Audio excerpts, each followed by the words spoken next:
Welcome back to Third Man In. I'm Zack Phillips, and in tonight's show, we're breaking down game number 22 of the Toronto Maple Leafs regular season, losing to the Boston Bruins here tonight, 4-3 in overtime. Late heroics to tie the game up, and then unfortunately falling with about 7 seconds left in the game as Brad Marchand buries one into the empty net with Joseph Woll sprawling back across. Leafs lose this one and move to 12-6-4 on the season. So we'll recap tonight's game, talk about what went on here, what led to this loss, some things we noticed about this game. We'll obviously, as always, give out our play of the game, grades of the game, all that kind of good stuff. So continue to comment your thoughts throughout. If you have questions about the game or you have questions about rumors surrounding the Leafs like I'm seeing here in the chat already here, please continue to send them on in there. I will get to those throughout the show. And then as well, if you do want to call into the show here, you can send me a message on Twitter at ZackPhill, ZackPhill, or you could send me a message on Instagram. As well, if you have me on Discord, you can send me a message there. I will try to send over the link for those of you who do want to call in. So if you do want to call in, send me a message. We'll get you a link. You get on the line here. Give me your thoughts on the game. Ask questions. Whatever it is. Whatever's the easiest way for you to reach out. Please feel free to do so. And we'll try to get people on. A couple things. Housekeeping before we get started here as well. 50 likes on the stream. As soon as we get to 50 likes, you guys know the deal. Smelling salts come out, so that's easy there. You know, we talk hockey, talk about the Leafs, talk about what's going on with this team, but you want a little added incentive, added bonus of what goes on here, hit the like button, get some smelling salts action. Every 50, 100, 150. We've hit like 300 on streams before, so we'll try to get back to that. And as well, if you haven't already, please make sure to hit that like button, subscribe here to the channel, turn on notifications so you get notified every single time that we go live, because breaking down post games, breaking down what happens in games, as well as putting out videos talking about what's going on with this team, some rumors that we're seeing around, injury updates, all that kind of stuff. It's all coming here on this channel. So we'll break down everything around the Maple Leafs right here on the Third Man In channel. You're not going to want to miss any of that. So thanks for tuning in. But let's get back to 1,000 subscribers. Want to get back to the 1,000 subscriber mark. All right, let's talk about basic rundown of what went on in this game here tonight, and then I'll get to the chat and everything going on because you guys are buzzing here to start. First things first, Ryan Reeves back in the lineup. Joseph Woll goes in net again here tonight. Samsonov is listed out. He's sick, so they call up Martin Jones. Samsonov can't play. Martin Jones backs up here.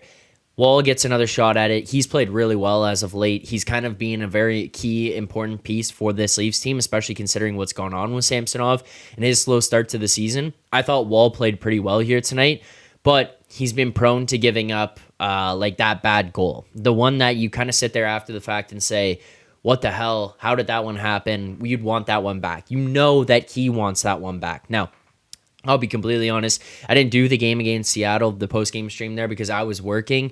So I didn't get too much breakdown of what happened in that game against the Kraken.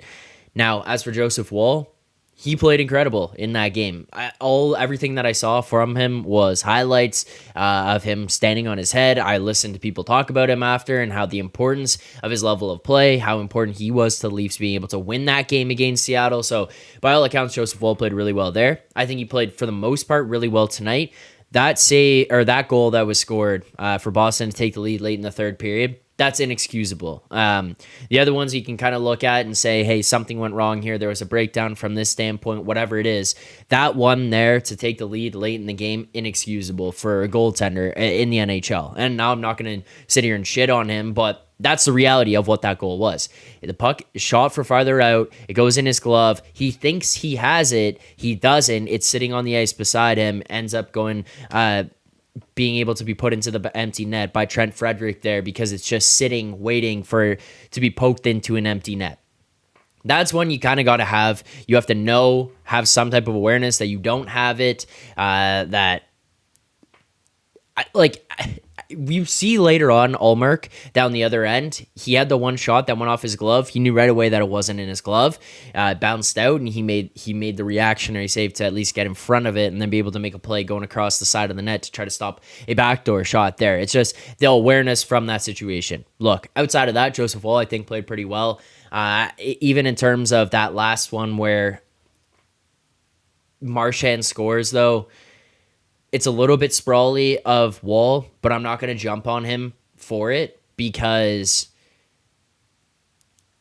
for the most part, he moves pretty well. And I don't really worry about him too much when it comes to being sporadic, like a guy like Samsonov is, where he can be flying around side to side, kind of getting a little bit out of his position, swimming a little bit, which can cause a lot more opportunities for the opposing team. So for me, Wall, I'm not worried about him. I think you're okay there. Those two, not great goals. The third one, really, really bad, truthfully. The overtime one is just kind of like, hey, you overcommitted to Pastrnak going across the side. Pastrnak tries to bank it in off of him, and then now he's got to make the reactionary save across the other side against Marchand into the empty net there. So tough from that standpoint, but I'm still pretty happy with Wall. He is a kid. I think he's figuring things out there. Couple other things. I mentioned that Reeves was in the lineup here tonight. I thought that this meant one thing and one thing only, and I'm sure everyone else thought it when they saw it as well. Guess what? This is a response game for the Maple Leafs, considering what happened the last time that they played Boston. They came out the next couple of times and there was like, oh yeah, we'll fight, we'll do this, we'll do that. I'm here to tell you that this team has not changed at all. They have guys on this team who'll do some stuff.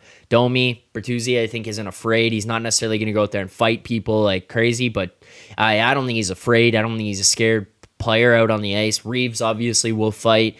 McCabe, I think, will fight. But outside of that, this team is the same character, same players as we've always seen. Now, this doesn't necessarily apply to like why they lost the game here tonight, but the reality is that they continue to be who we thought they were going into it. Nothing has changed, no matter all the shit that they talked after the last Boston game about, we are not this team, we are not this soft team, we're not going to let this stuff happen anymore. They did. I know that this is, 3-4 weeks later after the Timothy Liljegren incident. You can still fucking do something. You know how many players wait a year, 2 years, a full season to respond to something that happened because they haven't had the opportunity to, or get somebody back because of something that happened to a teammate earlier on? For the Leafs not to do anything here tonight, like I'm thinking Ryan Reeves is going in there to kill somebody. He's going in there to fight, set the tone, something. Nothing ever ends up coming of it. And then in the first period, it's like you watch this one incident where I've said it before, and I will stand by this. I don't care if I go down with this shit, because I know I've got people who argue against me and say, well, why would you want Marner or Matthews or Nylander or Tavares in the box? This is why. Because it shows every other guy on your team that you've got a fucking pair of balls, and none of these guys do right now. In the first period, Matthew Knies gets put in a headlock in front of the net. 3 Bruins players swarm him. He's there. He doesn't poke the goalie, nothing. He's just trying to get out of rebound. He's just waiting for the rebound to come out there. He immediately gets put in a headlock by Derek Forbert. And then 2 other Bruins players hop in. So he's got 3 surrounding him. You know where Austin Matthews and William Nylander were? They're heading to the bench already. TJ Brody looks at it, turns his head, and skates away. This is fucking embarrassing to have that happen. 3 guys on the other team are jumping in on one of your rookies, putting the guy in a headlock in front of the net. That is so pathetic. All you have to do is just go in there and grab someone. Go in there and grab a shoulder, face wash somebody, whatever. This team does not have that in them. I think they played a good hockey team tonight, or a good hockey game tonight. I'm not really going to rag on the effort or anything like that. I think it was pretty much there. I think that they played for the most part pretty well here tonight. There were a couple mistakes, obviously, but this is the difference between winning a round, winning 2 rounds, and then actually being able to take the next step to being a true contending team. This is not a competitive team from that standpoint. This is a good hockey team. This is not a great hockey team. And this is not a hockey team that can take the next step, go to the next level, and actually have a shot at winning a Stanley Cup. Because the lack of balls from the main guys on this team is what is so fucking pathetic. You know what would happen if at the end of a game with the Leafs, Marchand or a guy on Boston ends up in a situation like what happened to Timothy Liljegren? You know what Marchand would do?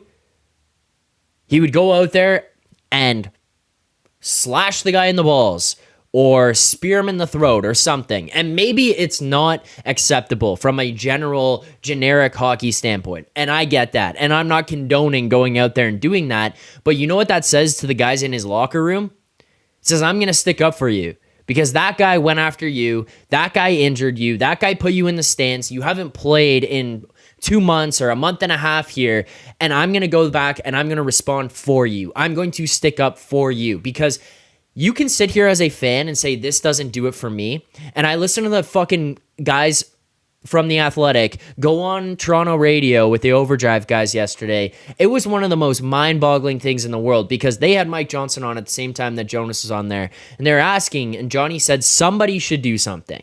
Somebody should do something. Especially one of your big boys. Someone should do something, because it sets a tone.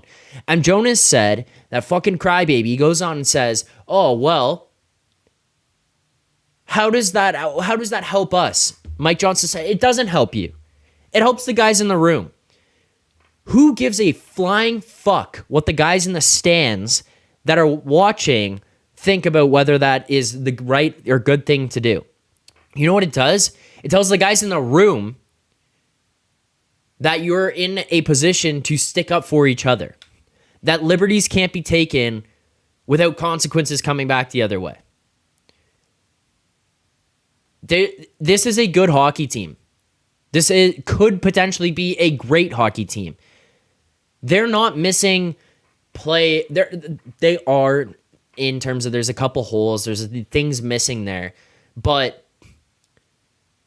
they're not really that far off in terms of the way that this team is built. Where they are far off is here and here. They don't have the mindset. They don't have the character. 6 1/3. Reality is, if you don't like it, then fucking get out of here. Like, I don't know what to say, because you're just going to sit here ho-hum, stroking yourself, watching 82 games of a season where they have a decent season. You're going to get to the playoffs, and then they're going to lose, because they just don't have that. Yeah, you can be happy with one game at a time. I get that. But the point is that these games make things so much more evident about why this team will never win. They just can't. This was a good game tonight. I strongly believe this was a actual pretty good game here tonight. It's just very evident that this team does not have that gear to go to the next level. They just don't have that gear.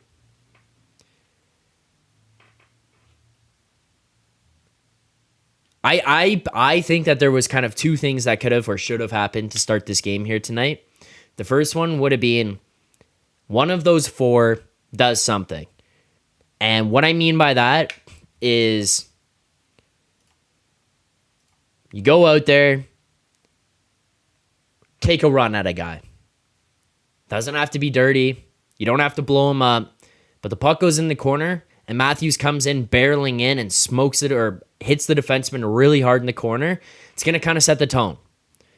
If one of those guys goes after Marchand, it sets the tone. Kind of lets the rest of the boys know, like, hey, these guys are here to play. These guys aren't fucking around. We've got it. The other one would have been if someone on the Leafs, doesn't have to be one of the big boys, but if someone on the Leafs kind of decided, you know what? Tonight's the night that David Pastrnak is absolutely miserable. Extra wax. Every time he goes to the net, you're grabbing him, putting him in headlock, scrum, hooking, hitting him in the corners, finishing every check, cross checks in front. You're going to mess with us. You're going to push around our big boys. Guess what? We'll fucking do it right back. Neither of those things happen. They play a good game tonight, but they just don't have that extra gear.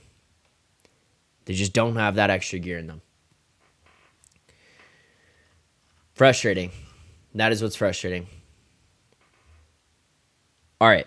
We do have 70 people watching right now. A quarter, or I guess, Yeah, about a quarter of you have hit the like button. That's not enough. Hit that like button, subscribe to the channel, turn on notifications if you haven't already. Do appreciate all the support. We're still trying to get back to 1,000. We got the live counter in the corner here, trying to get back to 1,000. Got a couple during the stream here tonight, so thank you very much. I do appreciate that. But if you haven't already, hit the like button, subscribe to the channel. It does help support and continue to grow the show. Continue to talk about some of the stuff that was happening with this team here tonight, some of the things that I noticed kind of even going through. Also, by the way, that Reeves hit where he got the roughing penalty, softest shit ever. Like, that is such a sad call. Even if that was a Bruins player who hit a Leaf like that, obviously kind of maybe, I mean, that's just a soft call. Reeves coasts in, the guy makes a play, bumps into him. I was kind of shocked. Like, it was off camera when it happened. I thought that something way worse happened. I thought he was like barreling in full blown from the blue line and lit the guy up, or the guy was 5 feet from the boards and he hit him in head first or something. And it turns out that just wasn't the case. I don't know. That's a soft call. That's not even necessarily just like a Leafs takeaway from tonight here. That's straight up, what the hell is going on with the refs in the NHL? That was insane. Yeah.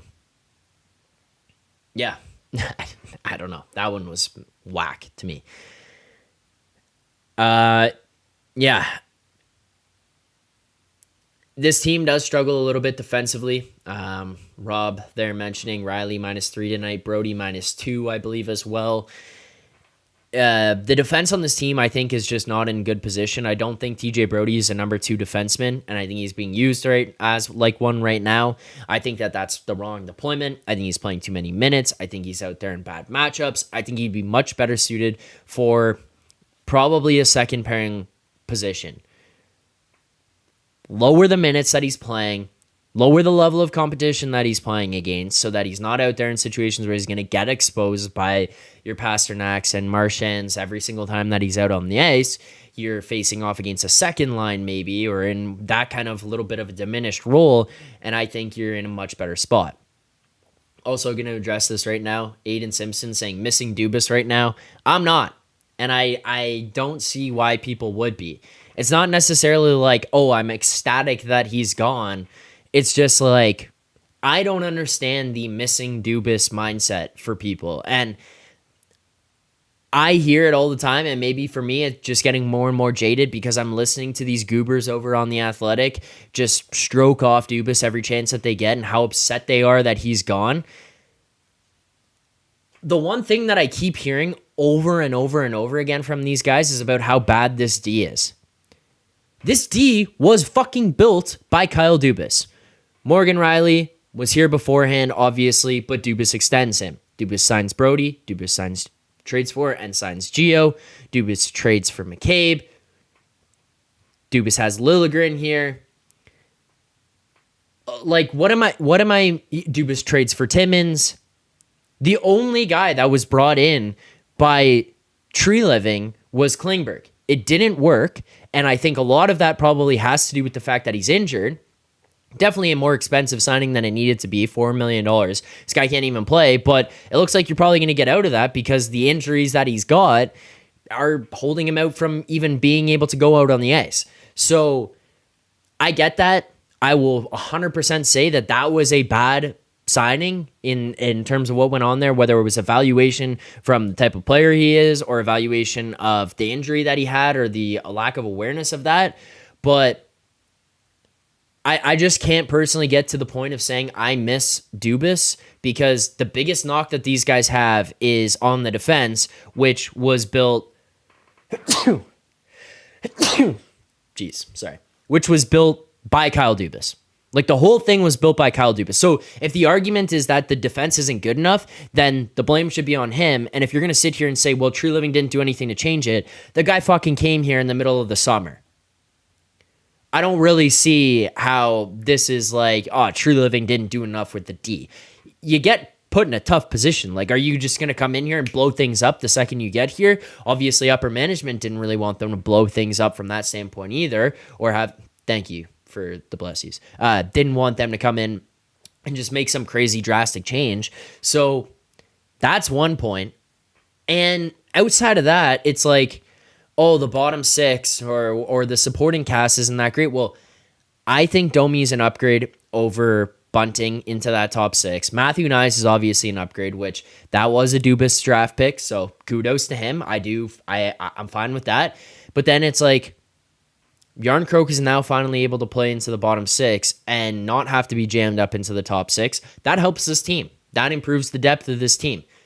Domi's looked much better. It looks like he was really nervous at first. He was sitting here going, wow, I'm jammed up. Or he was jamming himself up because he's Ty Domi's son. And he's overcompensating for all these things. Like, his dad's a legend in the city. Everyone's so happy to have him here. He's got to live up to this hype that is being put out for him. But he doesn't. And then it feels like over time, he kind of realized, I don't actually have to be that. I'll get to a point where I can just be Max Domi. And him scoring his first goal as a Leaf here tonight was, for me, really, really exciting. I was really happy for him because he's not necessarily a goal scorer. He's a guy who can make plays. He can be involved in the offense. He's good transitioning the puck. He's good entering the zone with the puck. He's actually putting up a decent amount of points with this team, especially considering he's playing on the third line. Like, a point every other game is pretty good from your third line guy. Finally, to be able to get himself a goal here tonight, I'm happy with. And even looking at the fact that he's got a point every other game, he started this season really slow, right? He started this season kind of behind the eight ball. As I mentioned here, it looked like he had some tough mental hurdle to kind of get over, where he's like, what am I as a player for this team? How do I fit in here? Now he gets that goal under the belt. It's got to feel really good because it's a great play by Järnkrok up to Robertson. A nice pass across. Domi makes a nice play on it. Goes forehand, backhand, upstairs in Toronto against Boston to tie the game. There's just a lot that goes into it that's like, hey, this makes this a little bit more special. This makes this a little bit more enjoyable for himself and for Leafs fans. And I think that that's a pretty cool moment that can kind of maybe propel him into a position where he's looking back going, I don't have to be nervous anymore. I can just play Max Domi hockey. The other thing that I would say here, and I'll talk about his game a little bit here tonight as well, but Tyler Bertuzzi seems to have really settled in. He didn't work out on the first line. I thought he would. I was wrong. Hand up. I put out a video before the season started, and I said, I think this could be the best line in hockey. Some of the things that went wrong was Marner had a really shitty start to the year. He's still not playing great. He had a great game against Seattle the other night, bearing 3, scoring the shootout winner. All credit to him. He's still not necessarily playing great, and I don't think we can kind of just look past it anymore and say, yeah, you know what? You got the 3-goal game. You're good. We'll forget about everything. No, continue to show us what's going on. That line just didn't work. Bertuzzi goes down to the second line, plays with Willie and Tavares, and he seems to have figured things out here. He seems to have found his role and found his position alongside JT. How does he help them, and how can they help him? Feels like he's getting to a point where he's more comfortable, he's more aware, and I think it's starting to work for him. The thing that I would be a little bit concerned about for myself in terms of his actual his fit continuing and the ability for him to or the likelihood of him to sign back here next year is kind of what Handshake Line Respect is saying. Keefe has something against Bert. I don't like Keefe. I was fine with him. I was not on the anti-Keefe train from the jump. Over time here, I've started to... my patience has grown very thin. Some of the stuff just became too much. I think he's too soft with these guys. Like, he's still wearing kitty gloves around the Matthews, Marner, Nylander stuff. Actually, not even Nylander. Matthews and Marner, he's like kitty gloves around them. Can't shit talk them in the media, which obviously you're not trying to shit talk them, but you can call out players. You can hold people accountable, and he won't. And then you see him going nuts on the bench. Look, maybe he thinks that he can just get fired up and go at Bertuzzi, and that'll help him, but you also see Bertuzzi getting benched by Keefe in games earlier this season. You see him getting pushed down to the third and fourth lines. Like, Keefe will be in a position to push down all these other guys and make them play on the third and the fourth lines to show them or give them a punishment. And then it's like Marner plays like shit for 21 or 20 games, and Keefe goes, oh, well, let's put you on the second line. It's like, well, if Nylander played like Marner did through the first 20 games, Sheldon Keefe would be having him on the fourth line playing 7 minutes a night. That is the truth. And part of that sucks because that's obviously partially Mitch's attitude, where it's like he's going to whine and complain and be upset if he's being put down to the third and the fourth line. He doesn't respond to that. And I think that that's kind of soft as baby shit. But yeah, the handling of some of these things is off. I'm concerned about where Keefe's at with Bertuzzi. Who knows? I don't know. But I do think Bertuzzi's kind of just started to. I do think Bertuzzi started to fit in. So, as far as the missing Dubas, liking tree living, swing and a miss on Klingberg. It was a 1-year deal. It is what it is. You're pretty much out of it already. So, that miss, who cares? And guess what? The defense, it was fucking built by Dubas. And these guys that he's brought in, tree living, by the way, Lagesson, is he a worse player than Jordy Ben? I'd say no. At minimum equal. Benoit, worse than Jordy Ben? Again, I say no. Minimum equal. Probably not as physical, but minimum, they're equal of level of play. I think they're probably a little bit better, but bare minimum, equal. Mate, I don't know. It's struggled with injuries, so it's kind of hard to say, but Mate couldn't really stick into the lineup even when injuries were happening. They had other guys hopping up and in. He did play well during his time that he was up for, but then they go and acquire Timmins, so they obviously weren't completely satisfied. So, Lagesson, Benoit hopping in here. I think those are pretty good depth signings by Tree Living as well, so I'm not really worried. And then the other thing would just be like looking at the forwards. Yeah, Reeves, bad signing. 3 years, $1 million, bad signing. The other ones, Domi, Bertuzzi, I like them. I still like them.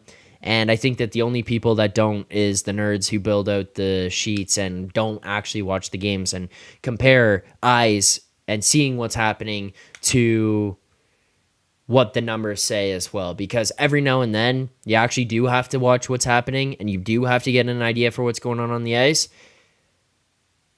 I'm not saying they're completely wrong in some of this stuff. It's just these guys, you can tell they are so in love with Dubas that they're looking at everything through Dubas's lenses. They're literally taking the Dubas glasses, putting them on, and that's how they view the game. And it's like, well, Dubas didn't sign this guy, so he stinks. And that's what's pissing me off. I see Corey V saying, Zach saying Marner has been bad for 20 games, a little harsh. He's at 24 points, average over a point per game. Well, again, it's like the thing for me is the consistency of Marner. Of the first 20 games, how many of those games did Marner have good games? I think Marner probably had good games in about 2 of those 20 games, and those 2, he walked away with back-to-back 4-point games, and he had 8 right there. Right? Now, he is playing 25 minutes a night. He's playing with Austin Matthews. He's playing on the first power play. You're going to rally in... you're going to put together points along the way just out of sheer opportunity. You play that much in a game with that good of players and in those situations on the power play and stuff. I'm not, and handshake line respect saying I didn't mean literally. I don't mean literally 20 games. I just mean he's not being Mitch Marner. I think 10.93 was an overpayment. And I think that is why people are so harsh against him. It always was an overpayment. It always would be an overpayment, and it just makes it so much worse. It makes people turn against him so much quicker because of how much he was getting paid. He's not playing at a $10.93 million valuation, is effectively what I would tell you. And that's why I feel like he's being bad. So maybe bad's the wrong terminology for it. He's not playing up to his contract. He's not playing up to his contract, and he's not been playing Mitch Marner hockey that we've kind of been accustomed to, where he can go in, dominate the game, take over situations. That's kind of what I'm getting at. Handshake, line, respect. I don't get how these Marner defenders are so clueless. Even Marner himself said he wasn't playing well and he didn't like his own game. Watch the damn interviews. Keefe said he wasn't playing well either. Every person in Toronto media was saying that he wasn't playing well, and yet everyone just looks at points. It's the same thing with, and like Corey, I think the other point that I would make here would be the same thing as like the playoff argument. Who's the one player that every year the people who are watching the games sit there and say, well, Marner didn't play that great. And then the people that just look at the number and want to just defend Marner blindly say, well, look how many points he had. And my counter to that would just be, okay, look at the series against Tampa. Which games had the most goals scored from either team? Well, Marner had the most points in those games. And then after that, it withers off and he's not as effective, at least even from a point standpoint. So he kind of stacks up a bunch of points, and then through the rest of the series in those playoffs, it goes away. And as games become more important, he disappears a little bit more each and every game. That's my argument to that. Has the game where he goes off, has the game where he plays really well, and then from there goes off a little bit. I just don't think he's played as well this year. That's all I was kind of getting at. I don't think he played. I don't think he played a bad game here tonight either. I'm gonna say that. It's just like, did Marner jump out at you tonight? I don't think you could honestly say he did. I don't think he was a problem.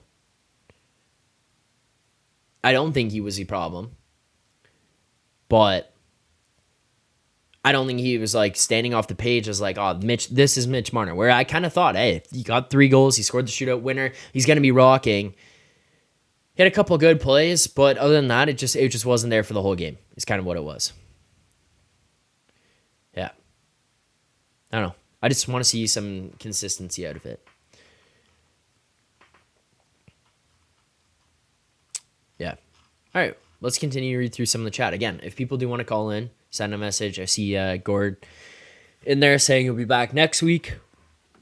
Gord, looking forward to that. Trying to see if anybody wants to call in. But, yeah. Yeah, and also I see Mig. I heard the clip. Mike Johnson was 100% right. He said JT should do something as captain, but we never see it. Yeah, we haven't, and we won't. That's the thing, part of that, what's frustrating for me there. We're not going to see that from John Tavares, and that's the guy that you like to see that from, because you know what happens in Ottawa. Brady Tkachuk will fight. Maybe you're not going to get it out of Nick Suzuki, but you're going to get it out of a Brendan Gallagher, and Monahan will stick up for himself, and you've got other guys there, Arbor Jacki, like you've got all these players who will stick up for people. And I mean, look at some of the other captains around the league. Lowry in Winnipeg, Mark Stone, Vegas, Jamie Benn, Dallas, Stamkos, Tampa, Landeskog obviously not playing right now, but in Colorado. These guys will all stick up for someone and go out there and fight and do the dirty business. And even like McDavid, you see, will respond and go in there after guys. And him and Draisaitl don't shy away from stuff. It just feels like these guys don't have it to jump in, and Yeah, I don't know.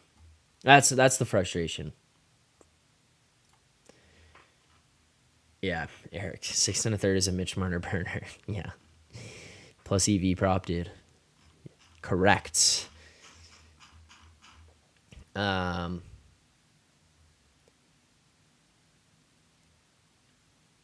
screaming Tampa 8-1 was awesome. Yeah. I mean, I saw Tampa fans saying that they would want to gas John Cooper. If you are a Tampa fan right now and you want to gas John Cooper, I'll make you this promise. I will picket outside of MLSE until they fire Sheldon Keefe and give all of the money in the world to John Cooper. There is no amount that the Leafs could pay John Cooper that I would be upset with. Like, if that man is let go by the Tampa Bay Lightning, Brad Treliving should immediately get on a private jet and fly down there to shake his hand on the way out of the building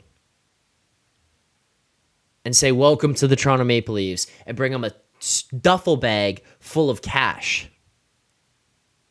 That's what would happen. I saw Tampa fans saying that they should get rid of Cooper to turn this around. Cooper. I would be handshake line respect. Ohtani money wouldn't be enough. I would give him more. I would say, you know what? Come to Toronto, fix this. Fix this. Immediately. I would scoop that guy up.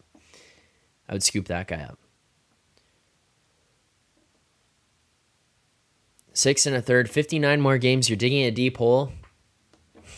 I didn't dig the hole, brother. I'm in here with the hole that was dug by Kyle Dubas and the clowns that go out on the ice and don't find ways to dig deep, find the balls inside of them, and win games.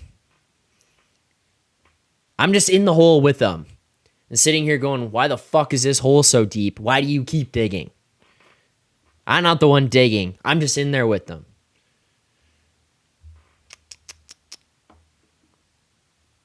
Yeah, handshake line. Keefe will walk himself out of Ford Performance Center if Cooper was available. Yeah.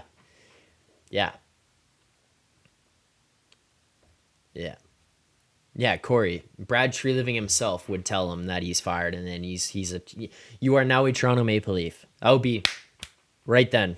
Done.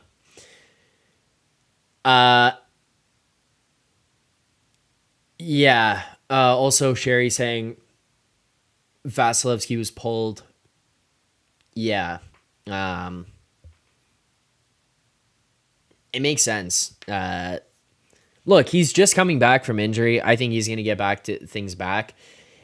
Obviously, Tampa wasn't expecting that going in, that your Vezina goaltender was going to go down and you weren't going to have him for a couple of months here. Comes back in, probably has a little bit of rust on him, isn't in, like... The thing that people don't realize, I think, is that games and practices, much different scenarios. You go into practice, you feel good, you're seeing things well. You go into the game scenario, it's just slightly different. It's slightly faster, a little bit more reactionary to things. Like, there's these little adjustments that change that you have to get used to. He probably just wasn't 100% ready to go, that kind of thing. So, I don't really... I mean, look, I get it.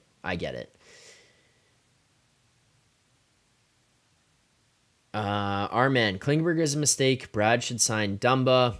Well, first of all,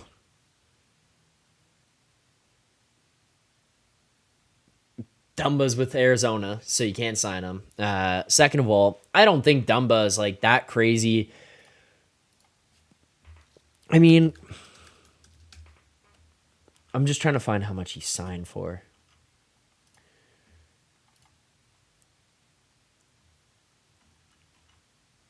$3.9. Okay, at 3.9, yeah, I mean, maybe. Probably a little bit aggressive, but yeah. I don't know. Look, they took a gamble on Klingberg. It didn't work. I do agree it's a mistake. I agree it's a mistake. But you took a shot. There was big upside there. You can get rid of 4.1 on a 1-year deal. It's not that hard to get rid of. The bigger mistake to me is not the Klingberg signing. Like, they didn't trade to get Klingberg here. They didn't lose assets to get Klingberg here. All they did was sign him in free agency. And they took a shot on a 1-year. Yeah, I would agree with Meg more. It's like Dumba's another guy past his prime. He would have been a lower down player in the lineup anyways. He probably would have been a 4, 5, 6 defenseman. If you're expecting him to solve your problems, then I think you're making the wrong signing. But I don't know. It's not like I can really argue it too much. It sucked with the Klingberg signing didn't work. Yeah. Couple other things I noticed here tonight in this game. Matthew Nyes, Luca Cavallero. Zach, can I call in? Yes, you can. I always forget how to do this, but you can add me on Discord. That's my Discord. You can also message me on Twitter if you have Twitter. At Zack Phil, at ZackPhill. Message me on there. I will try to send everyone the link to call in if you do want to call in. Again, keep hitting that like button. I do appreciate all the support, but hit that like button. 6 1/3. You know what? At this point, I kind of just got to respect it. I got to respect the troll game that you've got going on right now. I don't even know if it's a troll. Maybe you're just genuinely this in love with this team.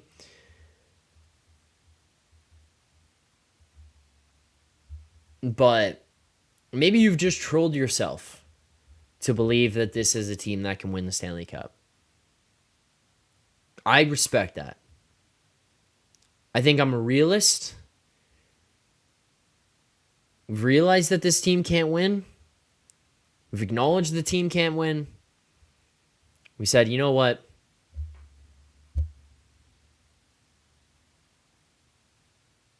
These are the things that are missing. These are the pieces that are missing from their game. This is what we need in order to actually be able to win.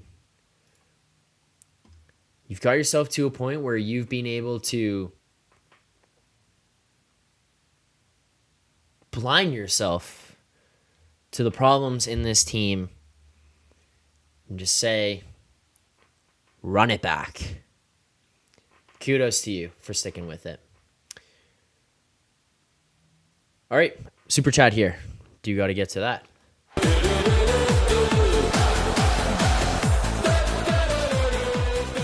All right, super chats from Michael. Michael saying, agree. Dumbass is accountable for building this roster.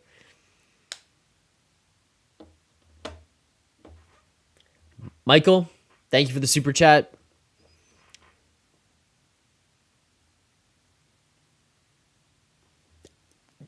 Yeah, like I just don't get why people can say that this is like Tree Living's fault for where they're at right now. I laugh every time I hear Jonas Siegel and Myrtle and stuff say, Dubas wouldn't have done that. It's like, well, Dubas signed Dennis Malgin to play in the top 6. Dubas traded Nazem Kadri for Tyson Barrie.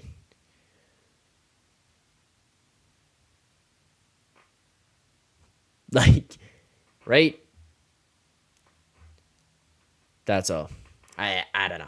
Those are the ones that I'm just like, look, I'm not ready to just praise Tree Living.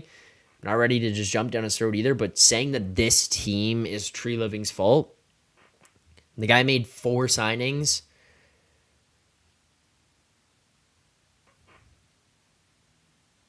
And the rest of the team was built by Dubas and traded for by Dubas. And like it was built by him. So the foundation of it all was from him. It is what it is. Yeah. Dubas got rid of Jared McCann to keep Hall. And Kerfoot.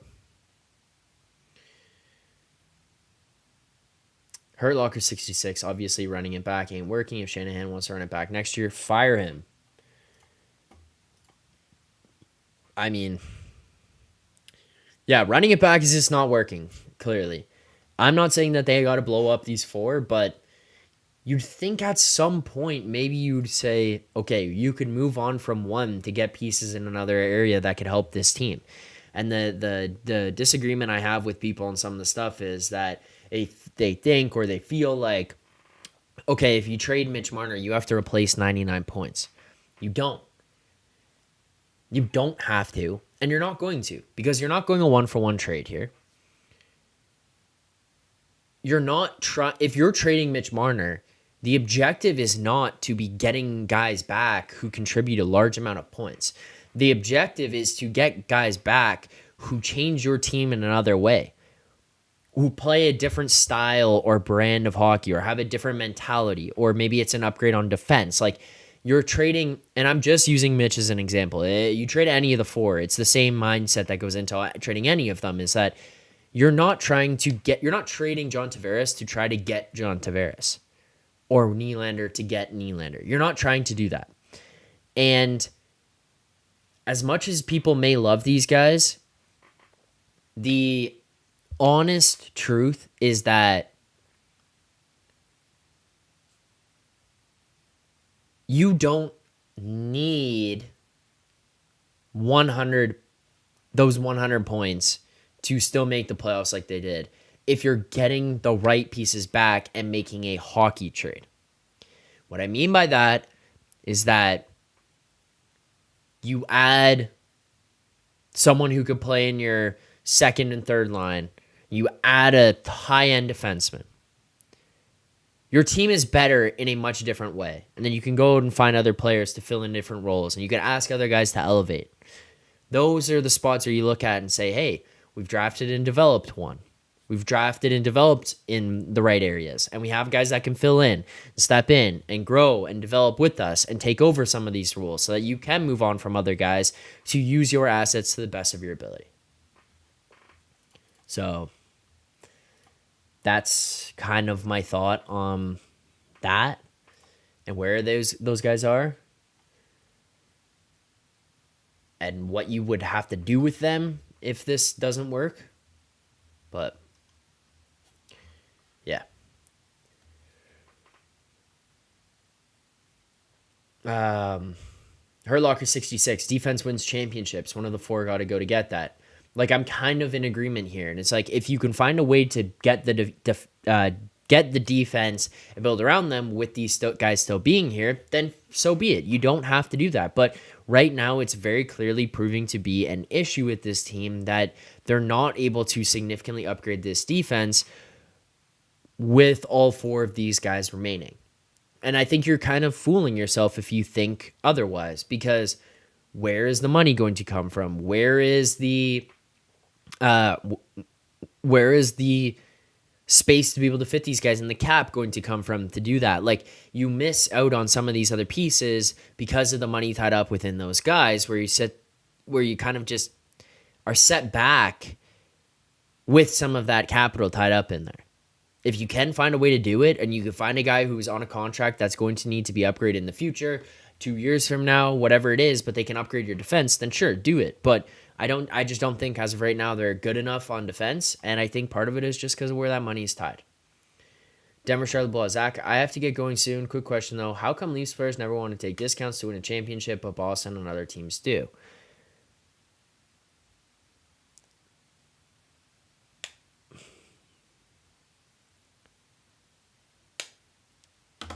I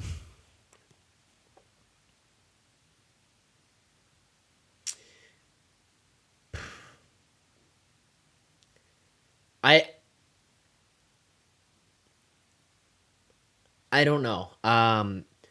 I have a complex way of looking at it. Obviously, you look at things, or I look at things with a little bit more of a Leaf mentality when I'm looking at this Leafs team. Truthfully, when I look at teams and players and stuff, you can get mad at players for taking all the money that they want. I think if you're a player, you should be getting the most amount of money that you possibly can if you want to. Now, what I mean by if you want to is look at Johnny Gaudreau. He was offered more years and more money per year in Calgary than he was in Columbus. But for his lifestyle and what he wanted out of his career, for his family, for all these other personal reasons, he wanted to be in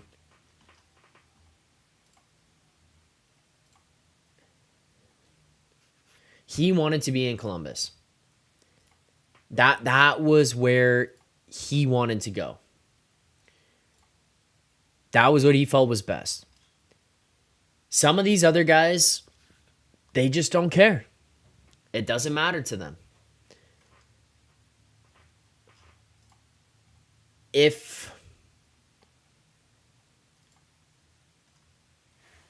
I don't know. Like, the other thing that I would say with that question from Denver about, why don't guys?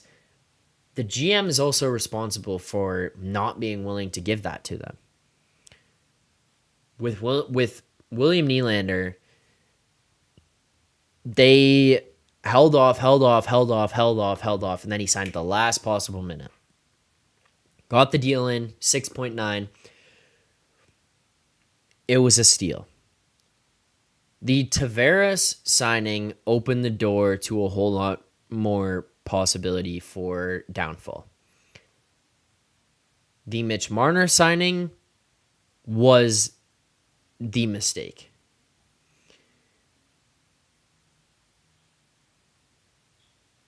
The Tavares one opened the door because it let everyone else know, hey, we're willing to hand out the bag.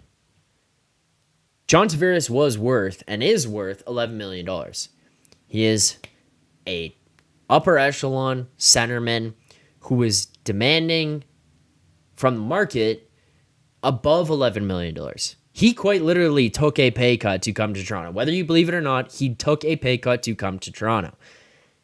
The other thing that ended up happening in all of this, which isn't the player's fault, which also isn't Dubas's fault in this one, is COVID did hurt the cap. When that happened and the season shut down, the revenue all paused. There was no more money coming into the league, which meant the salary cap could not continue to go up the way that they anticipated it to. They thought they were going to have more money available. They thought they were going to have more space available so that the terms that they were signing those guys to at that point, a year, 2 years from now, or from then, weren't going to hurt them. Well, it ended up being delayed, which ends up actually, it does hurt them. That ends up being a problem there. The other thing was, once JT signed that deal, the other guys sat there, talked to their agents, and said, we're going to get paid. He got paid. We're going to get paid. Marner, his agent, his PR team, and Darren Dreger, they said, this guy's going to get paid. And Dubas fucking paid him. That was a massive mistake. Matthews was paid what he deserved. Nylander was paid less than probably what he deserved. Tavares is probably paid smack on what he should have been paid. Outside of that,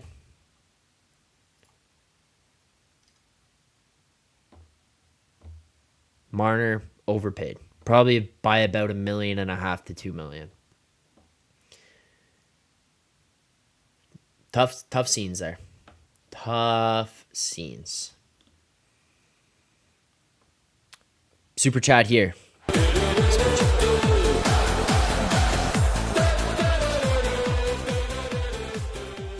Michael says, no doubt All of us would love to keep 88-16. However, the reality is impossible. Not long the need to make a decision. Zach, what is your choice? Asking if I want to get into either one of which one I would want to keep of Marner or Nylander. From a money standpoint, I would say Nylander. I know people in the chat are saying, well, Marner's going to take less money in his next deal. Why would he do that? If you got paid 10.93 and then you're going into your final contract or your like one last big contract that you're going to get into your late or mid to late 30s, why would he take less money? How much more money is William Nylander realistically going to get paid than what Mitch Marner is currently getting paid now? I'd say probably not much, if at all. I think maybe he's going to get to 10.5. And then that's the extent of it. Cheaper, you're probably going to get, I mean, I don't know. I'm also just frustrated with what Marner does. I get frustrated watching him play, so I'm a little bit jaded against him. But I would rather keep Nylander. I think Marner's going to get more. I think his hit's going to go up. You're probably looking at like, I don't know, 12.5 million on his next deal. I think Nylander, you're probably looking at 10.5. I think you can find a way to get him there because I think he wants to stay in Toronto. I really do think he does. Luka, I sent you the link there. Click on that. You should be able to hop in. You did send the request to the right person. I did get it. Should be all good. Yeah, appreciate the super chat. Also, you guys hit the 50 likes. Thank you. While we wait for Luka, if he is able to get in here, if you can figure that one out. The salts. You guys know it. We have the salts. Get those going. See, I think that there's a way that I can get a Discord audio so that if you guys have me on Discord, you can get in here and I can have I can get you guys through the audio channel from that way so that I don't have to send a Zoom, but I can't really figure that one out right now. So until I have the time to figure it out, then yeah. But till then, thank you guys for the salts. Do appreciate it. Maybe I'll put in like an audio thing or an animation or an emoji for what I do when I get the 50 likes. Cheers, everyone.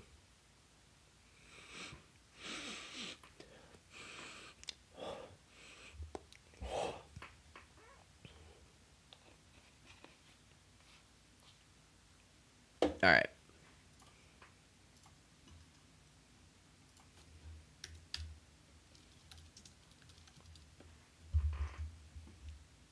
Oh my God. All right. Luka, check again, I think. Oh. I think that should work now. 6 1/3. You could use salts tonight to snap you out of your funk.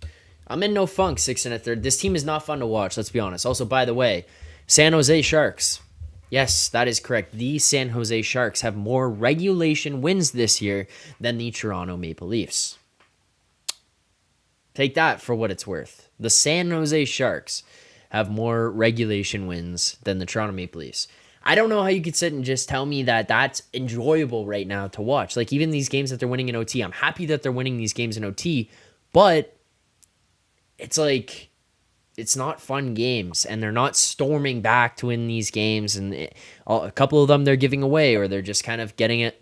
Yeah, tonight, yes, they tie it up late. That's exciting. I get that, but for the most part, the game of hockey is not being 60 minutes straight that they've played really well, and then you go to OT and you say, hey, you know what? That was a good hockey game. Tonight was, but throughout whatever the other 6 games that they've gone to OT where they've lost, can't really say that, and even in the 5 wins that they have in overtime, whatever it is, hasn't been that entertaining. But for the first time ever here on Third Man In, new caller, we will welcome to the stream. Before we do that, let's obviously hit the call animation here. We're gonna have to go right to ludicrous speed. Prepare ship for ludicrous speed. All right, there you go. For the first time, I hope I'm going to say this correctly. I apologize if I don't, but No problem. first name I got, Luca Cavallaro. Oh Seen man, him in you the nailed it chat here. actually.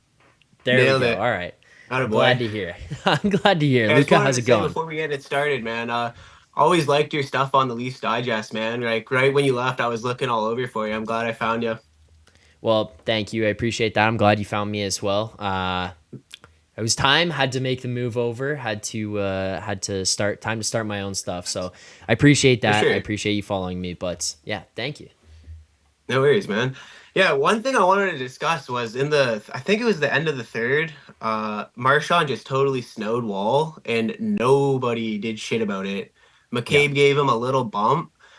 That really grind my gears, man. Like if someone snows my goalie in even beer league, like you gotta take some liberties, right? Like, and this is the fucking NHL, this is soft, man. Like that really bugged Well, me. so I think that might have been in the in overtime, but I 100% agree with Yeah, you. It's like the other thing yeah, to me is that look, this Leafs team is going to get their points. They're going to be one of the top teams in the Atlantic. I don't think anybody's really worried about whether or not they're going to make the playoffs. I think that they are still. for And sure. I agree with you. That's a situation where it's like, fuck it.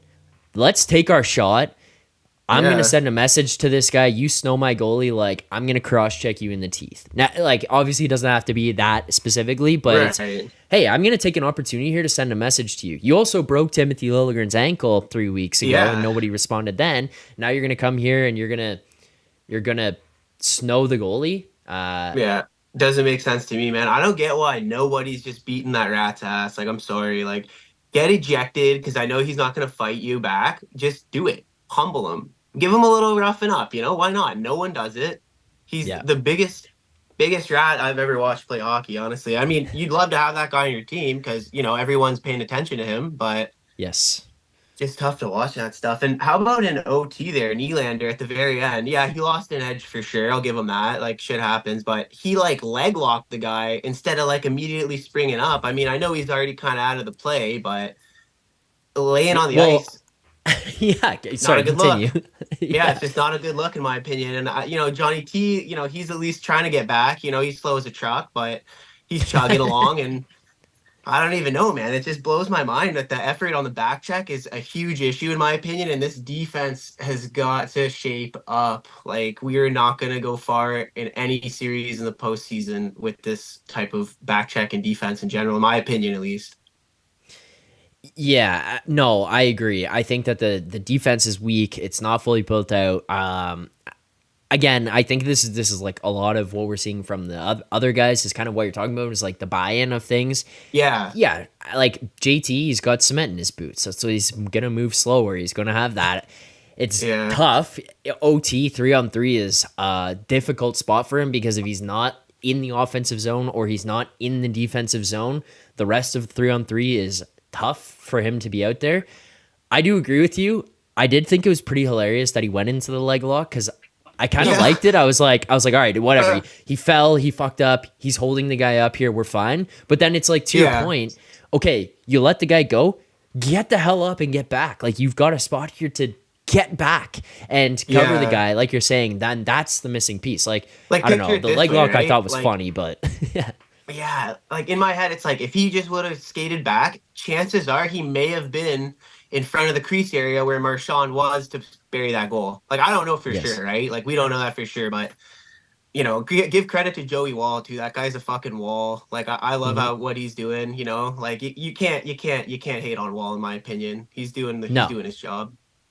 I've been really happy with what I've seen from Wall this year. I think he stepped into this role where he's supposed to be the backup. Samsonov struggled a little bit early, and he just kind of took over the net and never blinked. Right, like you're a young guy Right. hopping in. Even last year when he hops into the playoffs, he gets in there, and it's like this is the biggest moment of the season in the most intense games possible, and didn't matter. Just got up, got rolling, helped this team get a couple wins throughout the Tampa series. Steps in there, goes into the Florida series, and then he comes in this year, doesn't miss a beat. Like he played pretty well.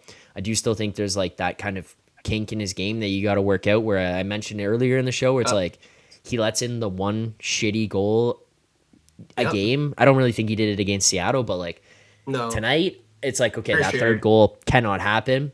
But No. otherwise, I do agree with you for sure. I think he's been really good. Yeah, no doubt. I agree. And I feel bad for the kid too, because he really like that last play where Pastrnak drove him out to the left side there. He followed him beauty. Unfortunately, obviously Marchand opened net there. Kid freaking dove though. That's hard. Love to see that, right? Yep. But Yeah. yeah. All right. Well, I mean, Gotta I'm say, getting. Go ahead. Go ahead. well, I just want to say one more thing about Max Domi, man. I'm really Mm. liking how he's coming around. Everyone was dogging him, for the first little bit of the season here. He had the weight of the world on his shoulders, given that his dad's Thai, and I can like at Yeah. least empathize with that. But he finally got that monkey off his back. Nice little goal there. Happy for him for sure. Oh, 100%. I 100% agree. It was nice to see too, because like I think he got heat at the beginning for his level of play, and truthfully, Yeah, rightfully so. He didn't play that well to start this year. He looked a little bit lost. He couldn't find his rhythm. I think he was also cast into the wrong role. He wasn't a second line guy yeah, with those guys. for It, sure. it puts him into a uncomfortable situation for him where he's already dealing with that pressure, like you're bringing up, like with being Taidomi's son in the city of Toronto. And then it's like, Yeah, hey, guess what, brother? You're gonna play on the second line with John Tavares. It's like, okay, whoa, what the fuck? Like, let's slow down, ease this in. I think he's in the right spot here now in that third line. I think that third line is also good because they work well together. Like, I don't think Yarncroke's a guy who does that well in the bottom six, but I think that this is like a faux third line. It's like a faux bottom six, right? totally. Like they're good enough to be better than a third line, but not maybe a second line. So you're kind Hmm. of just in that like, hey, we are our own identity. We're fast, we're skilled, we're good playmakers. We can get the puck up ice, hold possession in the offensive zone, and I think you can be happy with that. And I think it suits Max really well. Oh, no doubt. No, I totally agree. I just want to ask one more thing before we move on here. What do you think we can do like as a club here to improve the like defense situation? Is this going to be something that we can only solve with a trade, or do you think that maybe if Liljegren gets healthy, Gio gets healthy, we buy in a little bit more on the back check with the forwards? Like, do you think that that could improve, or do you think it's going to be new personnel that's going to fix this issue moving forward? So I guess like the answer to the question would kind of have two pieces. So the one would be I think those guys getting healthy and coming back makes the decor like a good decor. Hmm. Is that a good enough decor to win a Stanley Cup? I don't think so. So if you want to go to the next level, I think it's via trade. I think it's kind of got to go find somebody else out there. Ideally for me, what I think you try to do is find a guy who can play on the right side alongside Morgan Riley. Maybe it's Chris Tanev, maybe it's someone else who becomes available that you didn't realize was out there, but it's that piece to be the right number two, the right guy to play 25 minutes a night, be defensively responsible, block shots, can still transition the puck. And look, I talk about it, and I think maybe people get it confused with me wanting like the Charlestown Chiefs out here for the Leafs. Like, I'm not looking for guys to go out and be like Dr. Hook McCracken and putting foil on their wrists before the games, but Yeah. a level of toughness would be appreciated with someone who's going to come in and fill in on this blue line, especially if they're going to be someone who's up on the top. And you're not trying to run around killing people, but hey, finish a check. Or guys come across the blue line, make them think twice about coming in with their head down, that kind of stuff. You go find a guy who could play big minutes with Morgan Riley. I think that drastically changes the outlook because it does a couple of other things. It pushes Brody down. It means that Giordano doesn't have to play Yep. 15, 20 minutes a night at 41 years old. It means Timmins doesn't have to play that many minutes. Legason and Benoit don't have to play in your lineup. And that's not a knock Yeah. on them. They've been good while they've been in here, No, but to I win a agree. Stanley Cup, they're probably not everyday guys. Yeah, it's tough. Yeah. So, yeah, to answer your question, to have a good decor, I think you're fine if these guys get healthy. To have a step up decor that's like, yeah, okay, we can go to the next level. We can win a Stanley Cup. It's finding someone exterior. Yeah, no, Yeah. I totally agree with that take for sure, man. Like something's got to give for sure. And not to knock Ben Wall and Lagesson though, I do appreciate like what they're bringing in at this time when we need them. And it is a little Yeah. refreshing to see somebody like Ben Wall with a little bit of chip, on his shoulder on the net. That's nice, but at the end of the day, we Yeah. need more for sure. Yeah. Yeah. Well, I want to ask you this because I'm getting roasted here I think you're seeing it by 6 1/3. He's not happy with the fact that I have negativity. I don't necessarily know. Maybe it is construed as that. I try not to be negative. It's more I feel like Yeah.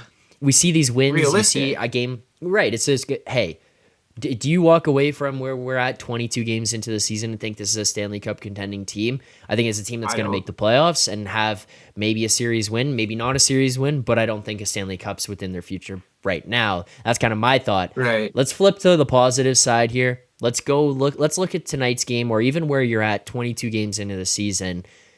Give me some positives that you're seeing out of this team. You said Joseph Woll, you For like where sure. Max Domi's at. What else is out there that's saying, you know what? I think that this is a good thing for this Leafs team. I like what I see. I'm happy with this. What is it?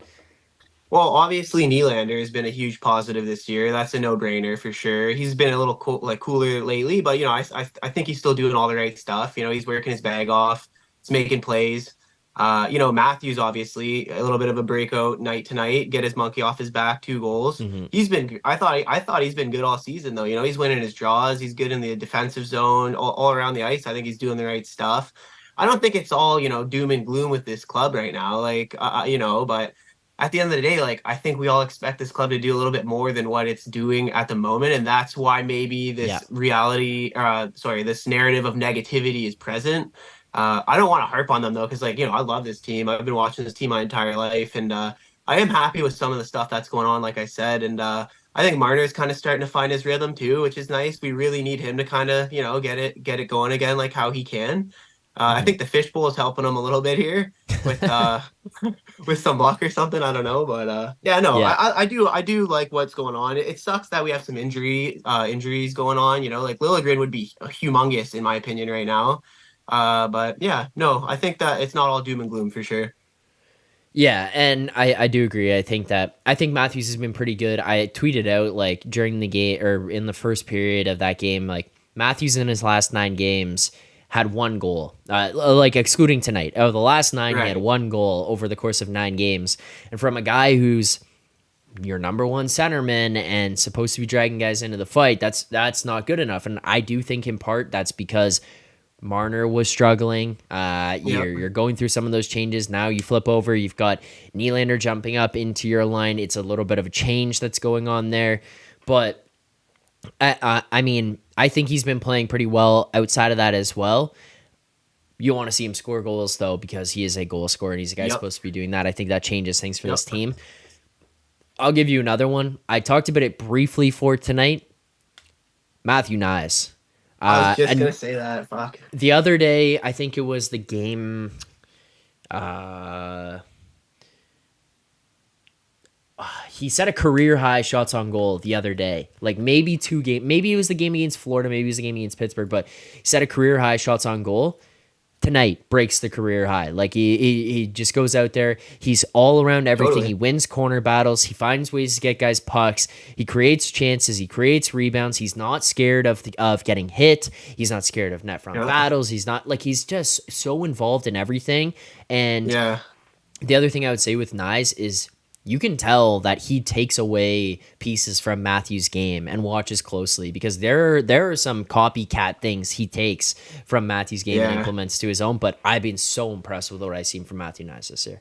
No, I totally agree with that take, man. Like I almost sometimes forget he's only 20. Like he looks like a I big know. boy out there. He's strong and he's pretty damn smart. I'll give him that too. He makes Yeah. good plays and he's putting himself in good positions in general, in my opinion. Yeah. And he seems to learn quickly too. Like what you're saying, like he's smart. Like it's like, okay, yeah, you can't do that in the NHL. You can do that in NCAA and get away Yeah. with it, but NHL is a little bit different. All right. You talked about Joseph Woll. You're happy there. He can't play 82 games. Right. Are you concerned with the goalie situation going on right now? You think Samsonov can bounce back? Well, I do. I've always loved Sammy. Like even when he was with the Caps, I liked Sammy. But Hmm. yeah, something's been a little off this year, in my opinion, with his game. I have some buddies in my hometown that tell me he looks like a ball hockey goalie, the way he kind of like stays deep in his net, and it scares me. But I overall, I think he can pick it up. I think maybe we could probably improve in that department, in my opinion. But I don't think Samsonov's terrible, in my opinion. I don't think his game's at the highest level that it's been at either. But Mhm. yeah, I don't know. Like it's tough, man. Like I think Sammy can help us a lot. We just need him to be on top of his game and be confident in that net too. Because I think he's got ability, no doubt. Like I don't think he's a bad goalie, but I think maybe his confidence is a little bit lower this year or something. Yeah, and the other thing would be like, I think that for goaltending's perspective, you don't necessarily need Vasilevsky, Shesterkin, Sorokin. Like you don't need that guy in net. It's a big help. There's no Oh doubt about yeah. that. But you need a guy who's good enough that can get hot at the right time. Take a look at some of the goalies that have won over the past couple of seasons. Like it's not all about having the best goaltender in the world. Prime example would be Aiden Hill, who, by the way, was Vegas's third Yeah. goalie entering last season, right? And then he goes Yep. on a run, takes them, carries them all the way through, gets paid in the offseason. He's Stanley Cup champion. It makes sense. But my only concern with Samsonov going forward would be you need that guy to get hot and be hot at the right time, but Right. the low right now has been low. Like it's Yeah. been low, and you're seeing a Yeah. lot of like bad to average games, and you're not really seeing the good to great games from him. You kind of want to push that up,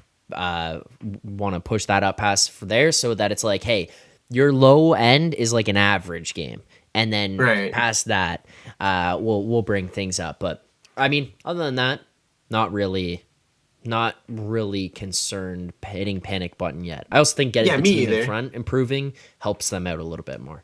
For sure. I think once we shore up this defensive issue in the back checking, like both Wall and Sammy will look much better, in my opinion.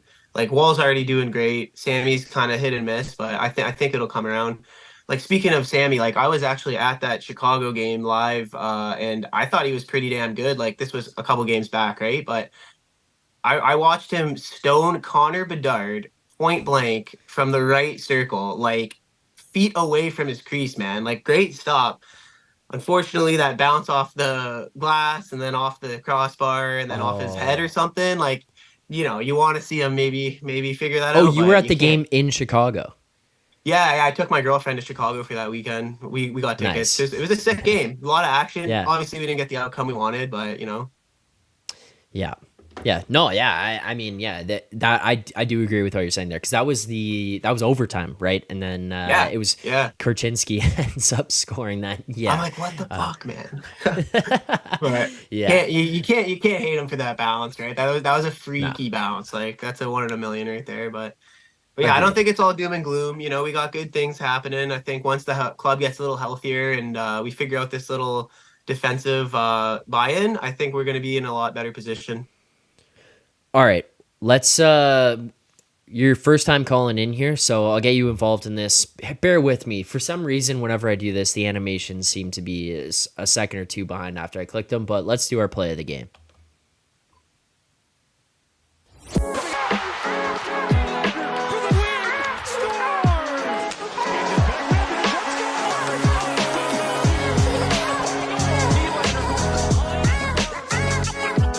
All right. Play of the game. Luca, first time calling into the show. I do appreciate it. You're welcome back at any time. Anytime you want to Oh, call in. thanks, Anytime Zach. anybody else wants to call in. You guys send me messages, but Luca, definitely happy to have you back at any time. Thanks, man. Go Appreciate it ahead. very You much. got the floor. Let me know what's your play of the game here tonight.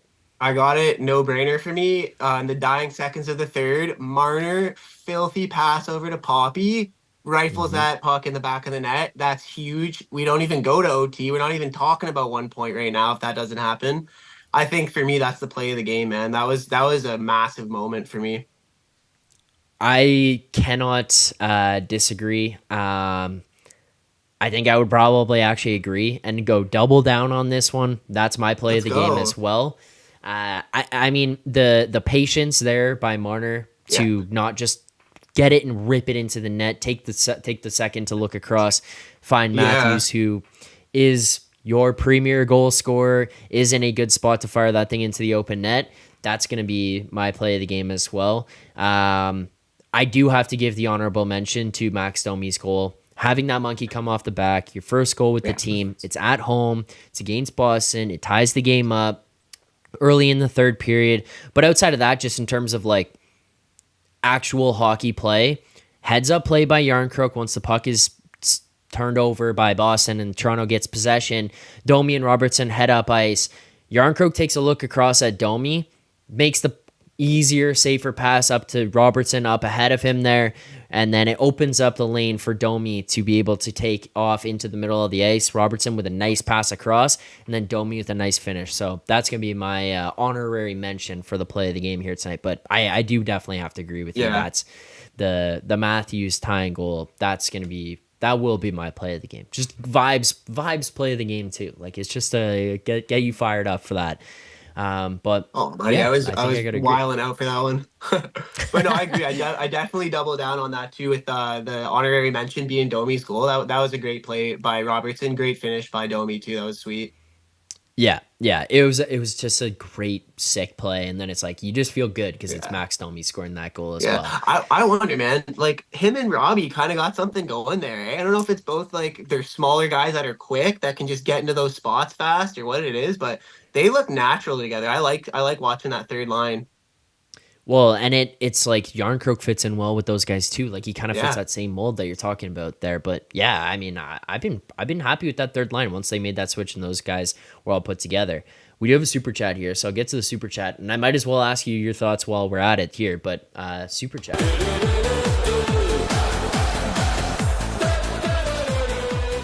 All right, Michael coming in hot. Very clearly a Dubas hater. Hated Dubas last year. Hated Sheldon Keefe last year, and coming and bringing the same energy here. For everyone in the chat, do you guys agree from coach, captain, and core players, the frame of this team are too gentlemanly, nice equals too soft? If so, how do you change the tone? We'll break it down, I guess, piece by piece. Luca, do you think that this core team coaching staff is too... what words do you use? Gentlemanly, nice, and soft. I don't know if Tree Living and Keefe are too gentlemanly and soft, but I will definitely agree that our four best players, that being Marner, Matthews, Tavares, Nylander, they're all wired very similarly, right? Like they're all very shrug it off, kind of like don't let it get under your skin, stay focused at the game plan, and I can respect it, no doubt. But I think there's there's a time and place where you need chippiness. You need to answer the fucking bell. Like you need to show the other team like you can't fucking do this around our net or anywhere on the ice really. But I will agree with them there that I do think that we have a lot of guys that are wired similarly, which can be a good thing. But at the end of the day, too much of one thing can be a problem as well. And I think that's what we're kind of seeing here in terms of the gentlemanliness comment, I believe. Yeah, and I would agree with that too, like the point of too much of the same thing, because that can flip the other way. If you've got all four of those guys and they're psychopaths, like no matter how skilled they are, you're gonna end up in a tough situation where it's like, okay, like guys, let's pump the brakes here a little bit and play some hockey. But it's like right now, I just think that kind of the point you make about who they are and the identity that those guys have in the four, it lacks snot, like Tree Living said he was trying to get in the offseason. He brings in snot around them, but it doesn't change the identity of the team because the identity is built around those four, and those four don't have snot. So I think that there's a little bit of softness there. But in terms of like the organization, I would agree with you, especially from the Tree Living standpoint. Look at the team he built in Calgary. That's far from a soft team. And I know things didn't really work out with Calgary. The thing that I would kind of give True Living the benefit of the doubt for is, and I like, if anybody from Calgary is watching live right now or watching it back, I'm sorry, I'm not trying to take a shot at you, but like, I think that the guys, not a lot of guys want to just live in Calgary. Like Kachuk wanted to leave Calgary. Like Goudreau wanted to leave Calgary. Yep. So I think you have a kind of a hard time keeping guys around from that standpoint. Like he offered them the money. They had a good team. They had a great goaltender. Yeah. They had great defense. They were doing really well. Like they had these guys putting up 100-point seasons. They're winning playoff rounds. and then they wanted to leave anyways. It didn't matter. So Yeah. what is he supposed to do with that? I think that what he did in Calgary, he built tough teams. He drafted Matthew Tkachuk. He built and drafted big, strong, mean defensemen. Like, I think he's not a guy who will tolerate soft shit for too long. I think he's probably sitting up there foaming at the mouth, ready to get some things changed here and maybe mix up the identity. So I think from that standpoint, I wouldn't really lump Tree Living into that. How to change it? I mean, it can kind of be one of two things. And Luca, people were asking me in the chat earlier about like, would you trade? Do you need to trade guys? Whatever. It's either that one of the four guys goes and some type of identity change happens, like the DeMar DeRozan trade here in Toronto, where it goes out. Yep. He's a great player. He's beloved here in Toronto. But Kawhi Leonard comes in here and he changes the mentality. He changes the way that they think, they act, they focus, they conduct themselves. His style of play on and off the court, his leadership, whatever. It's a different environment and it makes everybody else act differently. So it could be that, or it could be an internal solution where one of those guys kind of reaches down and finds a pair of balls, they say, you know what? Fuck getting pushed around. I'm done with getting pushed around and watching guys snow goalies and being called soft. I'm going to do something about it. And one of them goes out there and lays somebody out or takes a swing at someone or whatever it is. And then you go, oh, wow. And then everyone in the locker room goes, holy shit, like Austin Matthews went out and fought that guy.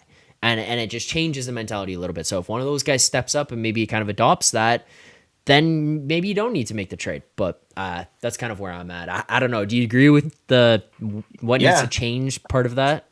I mean, like, yeah, I would love that. It's just I don't know how possible it is to change somebody. You know what I mean? Like, you can change how you play and how your system runs, but like change who you are is tough. I do agree with you completely though. Like, if Matthews just lost his shit one time and beat the snot out of somebody, everyone's looking at him like, okay, this guy's 6'3", like 220. He's got hands on him now, you know, like you can't really fuck with this guy. But I don't know. I think it was the last game. I don't remember who the player was, but Matthews laid someone out along the boards there. Like, yes, I can't remember who it was, to be honest. So I shouldn't really bring it up, even if I can't remember. But it was just nice to see that. It was Kulikov, and it was Florida. Right on. Yeah, that's right. But what I was thinking is like the problem with trading somebody, right? Because we're talking about mixing this core up, bringing in something that works in terms of like a little bit more snot. We need a guy that can still score, right? That's the problem. Like you move a Marner, you move a Nylander, like you're losing tons of these points these guys are putting up. You would need a guy like Matthew Tkachuk, right? Like you need a guy like that where he comes in. I'm not saying it's possible. It's not happening, guys. Like I know that. I'm not crazy. But you need a guy that can, you know, be a pest, be a strong body out there, play physically, but still put up those points. Because, like, if we're not scoring, right, like, it's going to be a loss in a trade, in my opinion.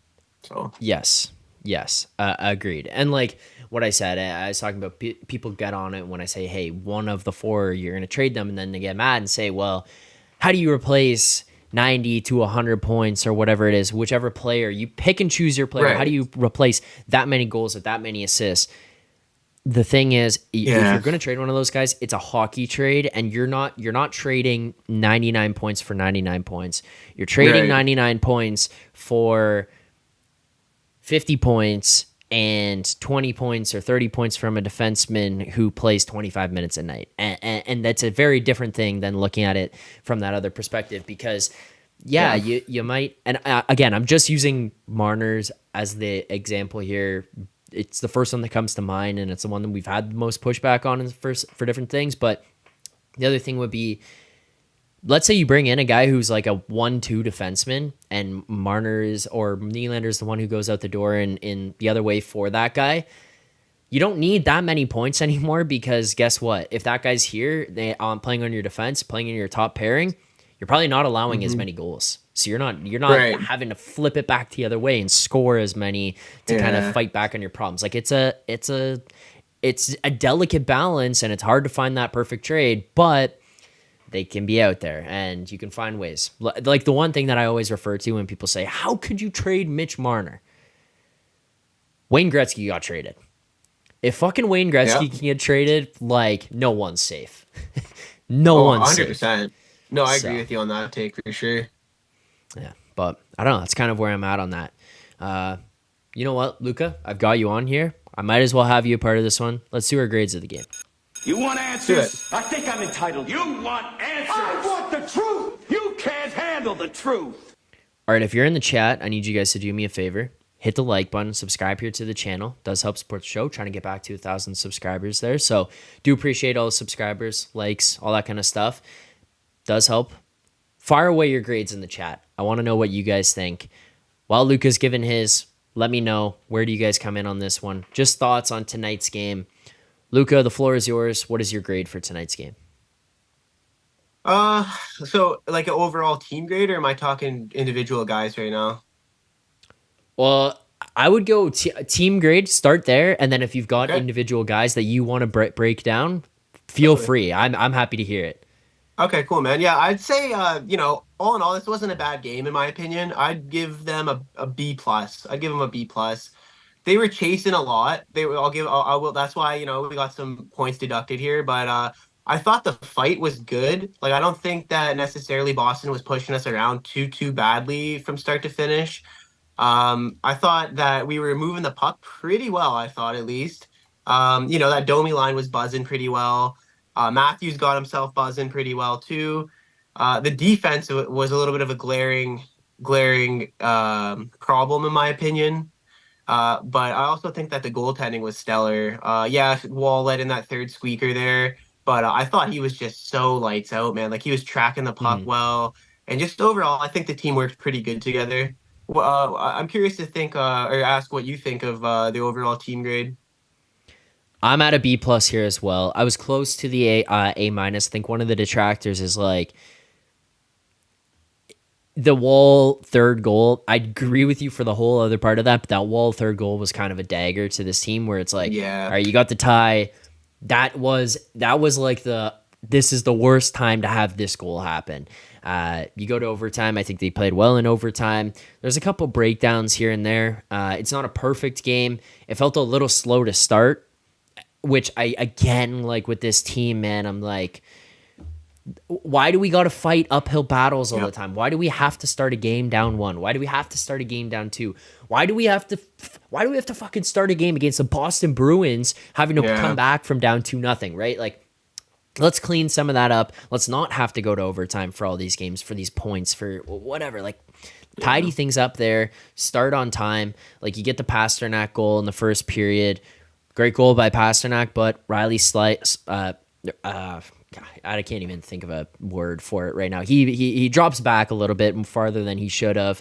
Opens up a lane for David Pastrnak, who, by the way, that's probably not the guy you want to just give up a free shot no, to from that spot on the ice. But start on time, tighten up a little bit defensively here and there. I think tonight was a pretty good game for the most part, actually. Like, usually I'm complaining about not having a 60-minute game.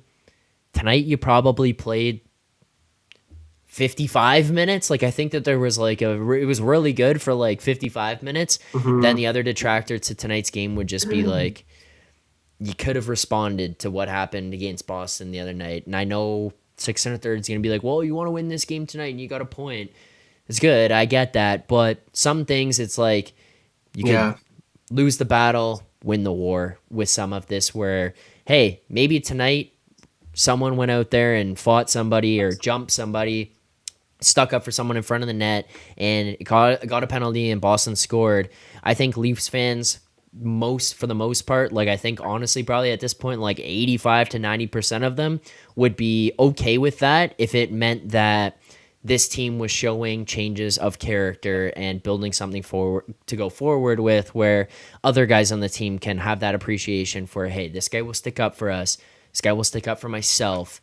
And yeah, maybe it costs you a goal and you got to fight back from that, or maybe it costs you the win in general. But if it means something for the bigger picture, I think at this point, that's what it's more important, because you're probably going to make the playoffs anyways. Show us something that is going to yeah. tell us, like, hey, when we get to the playoffs, this will be different. I just look at that and think, hey, you could waste some opportunities here to show a lesson to your teammates and to the other teams. But I don't know. Other than that, Yeah. B plus. Like it was like good Yeah. game. You lost. You got a point. Happy to get the 5 seconds left goal. Like it's exciting to watch, but Yeah. fuck, I want to win these games. I know. Well, but to further your point, like let's say we push it in the game 7 playoffs to the overtime period. If we fucking lose in overtime, it's over, man. Like you don't get 1 point then. Like you know what I mean? Like Yes. I don't want to be Yes. like I said, I don't want to be too negative, but just we got to figure out a better way for sure. Yes. I agree 100%. Luca, I appreciate you calling in. First time calling in here on the Third Man In channel. I do appreciate the support as well. Seen you in the chats before. So thank you very much for continuing to watch, support, subscribe, all that kind of stuff. You're welcome to call back at any time. Anytime you're in the chat, anytime you send me a message, let me know. Happy to have you back in. Think that this was really enjoyable for myself as well as people in the chat. Usually if it's not, then people just say, get this fucking guy off the line. Didn't have that here, so No, yeah, I appreciate it, Zach. Yeah, coming. no, I really appreciate you having me on your channel, man. I love what you're doing, and I just appreciate the opportunity to chat with you, buddy. Yeah, anytime. So thank you for the support. I'm glad you were able to find the new channel, man. obviously as well. But thank you very much. Also, last thing, actually, I didn't ask you this. I should have asked you. Anything you want to say before you leave, whether it's a prediction, a hot take, just general thoughts, anything to the chat, anything you got. I'm not really feeling anything hot takey. I do want to say I did call last game that Marner was gonna get a hattie. I should have fucking bet on it, but I did not, unfortunately. Okay, it would have been a good payout. I think probably like over 100 to 1 on that. So yeah, For real, I mean, don't mean to rub it in, but yeah, probably would have been pretty good. For sure, buddy, for sure. Maybe next time. All right. Well, Luca, thank you very much for calling in. I do appreciate it. Look forward to seeing you in the chats in the future. And as always, you're very welcome to come back anytime. Zach, it's been a pleasure, man. Thank you. All right. Thank you, Luca. Appreciate it. There you go. Luca Cavallero. First time calling in here to the show. First time calling into the stream. If anybody else does want to call in again in the future, you guys can send a message over to me, whether it be on Twitter or Discord. Luca was able to find a way to find us here tonight, so we do appreciate that. But recapping play of the game, it's going to the Matthews tying goal. The honorary mention goes over to the Max Domi goal. First one, gets that one off his belt. Monkey off the back. He's got to feel good about that. And then in terms of grades of the game, me and Luca both came in at B plus there. B plus, I think most of the chat was pretty much in agreement. I saw some A's, A minus. I saw some people dip down to like a C plus. So it seems like we're probably in the right area with the B plus in general. Obviously, it is your own feel, however you think and feel about it. But yeah, that's kind of where we come in at tonight for tonight's stream. So thank you very much to everyone who watched along tonight, participated in the chat. It does not go unnoticed. Thank you, Michael, for the super chats. Do appreciate it. As you guys can see there, we've built in some stuff on the stream now. You can see the latest super chat. You can see the top super chat. You guys can see total subscribers here on the stream, latest subscribers. So if you're a new subscriber, it comes up. We're going to work in some channel memberships and get those things going here on the stream. I have unlocked that ability here now on YouTube as we build up. I want to build things in, but I don't want to just I don't want to just push out channel memberships if there's nothing of value to you guys. Like the way that I had built it up before, we were going to do channel memberships, and I feel bad because we were supposed to have a fantasy hockey league this year. It didn't end up happening because of the transition over. So technically I lost my members. If people are still members over to the other one, I don't know what they're doing with it, but we lost our members. I will obviously bring back like the emojis and stuff during the streams, but like, I don't want to just give you guys emojis. I want other things for you guys to have here as part of this channel. I want other things to be built in so you guys actually have benefits. So I'll try to think of some stuff before I actually unveil the new channel memberships, but yeah, those things will be coming. Thank you to everyone who tuned in here tonight. Appreciate it as always. Tonight was a bit of a longer one, hour 40 on tonight's stream. So thanks for tuning in. Thanks for sticking with us until the very end. This has been game number 22, recapping against Boston Bruins. Leafs lose this one 4-3. As always, keep moving.